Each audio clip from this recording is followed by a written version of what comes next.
QR code वाला pan card ला रही सरकार, 78 करोड़ पैन कार्ड बदल जाएंगे।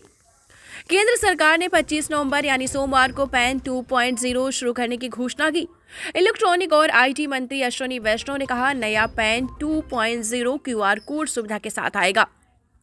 जब भारत में 78 करोड़ से ज्यादा आबादी के पास पैन कार्ड है, तो फिर नया पैन 2.0 लाने की क्या आवश्यकता है? क्या सिर्फ क्यूआर कोड की वजह से केंद्र सरकार 1432 करोड़ रुपए खर्च करने वाली है? सबसे पहले जानते हैं कि पैन कार्ड आखिर क्या होता है। परमानेंट अकाउंट नंबर यानी पैन कार्ड 10 अंकों का एक ऐसा नंबर होता है जिसे इनकम टैक्स डिपार्टमेंट जारी करता है। सभी भारतीयों के लिए पैन कार्ड बेहद जरूरी डॉक्यूमेंट है। ये पहचान पत्र के साथ वित्तीय मामलों में भी इस्तेमाल किया जाता है।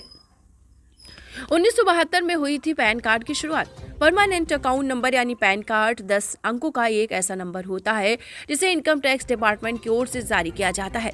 सभी भारतीयों के लिए एक पैन कार्ड बेहद जरूरी डॉक्यूमेंट है। ये न सिर्फ पहचान पत्र के तौर पर इस्तेमाल होते हैं, बल्कि इनका उपयोग वित्तीय मामलों में भी होता है।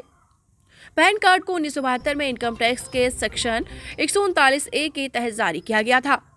इसका उद्देश्य इनकम टैक्स चोरी को रोकना और टैक्स पेयर्स के डेटा को इकट्ठा करना था। शुरुआत में इसे टैक्स पेयर्स और इनकम टैक्स विभाग से जुड़े लोगों के लिए जारी किया गया था। 1990 के दशक में पैन कार्ड को सभी व्यक्तियों और कंपनियों के लिए अनिवार्य किया गया।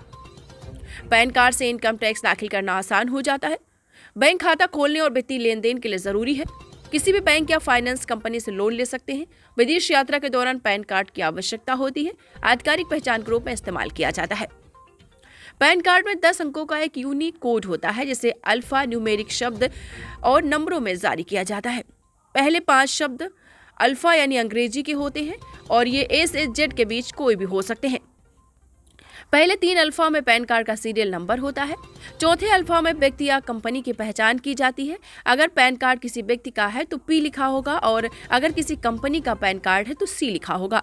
5वें आखिरी अल्फा में सरनेम का पहला अक्षर इस्तेमाल किया जाता है। इसके बाद पहले अगले 4 न्यूमेरिक कैरेक्टर नंबर होते हैं। ये इनकम टैक्स विभाग की सीरीज को दिखाते हैं।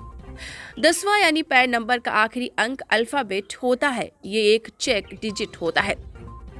पैन 2.0 क्या है और इसे क्यों लॉन्च किया गया? तो आपका जवाब ये है कि भारतीय आयकर विभाग ने पैन कार्ड का 2.0 वर्जन लॉन्च किया है। ये पैन 1.0 का अपडेटेड वर्जन है। अभी तक 1972 में शुरू किए गए पैन कार्ड का इस्तेमाल हो रहा था, लेकिन अब पैन 2.0 का इस्तेमाल अनिवार्य कर दिया जाएगा।